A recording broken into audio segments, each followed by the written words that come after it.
അതിന്റെ പ്രൊഡ്യൂസർ പറയുണ്ടായി എന്നാണ്, മമ്മൂക്കയുടെ ചിത്രങ്ങള് പ്രേക്ഷകര് കൈ നീട്ടി മമ്മൂക്കയുടെ പരീക്ഷണ ചിത്രങ്ങൾ സ്വീകരിക്കുന്നു എന്ന് വന്നു.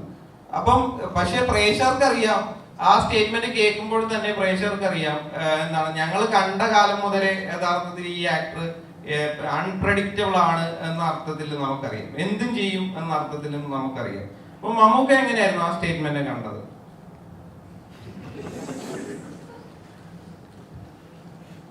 നിങ്ങളെപ്പോലെ തന്നെ പറഞ്ഞതേ ഉള്ളൂ, പ്രത്യേകിച്ച് ഒരു കാര്യങ്ങളൊന്നും പറയാനില്ല. നിങ്ങൾ എന്തും ചെയ്യും എന്നുള്ള തീരുമാനം എനിക്ക് സൂചിച്ചു. അല്ലെ, എന്നെ സംബന്ധിച്ചിടത്തോളം എന്തും ചെയ്യണം എന്നാണ് എൻ്റെ ആഗ്രഹം. അങ്ങനെ അതിന് എന്ത് സിനിമയിൽ ഇത് നമ്മൾ വന്നപ്പോൾ ഇപ്പോൾ കാണുന്ന ഈ ഒന്നും പ്രതീക്ഷിച്ചിട്ടല്ല സിനിമയിൽ ഞാൻ പ്രതീക്ഷിച്ച സിനിമ മാത്രം.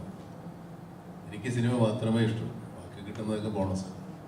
അപ്പോൾ ബോണസിനെ കുറിച്ച്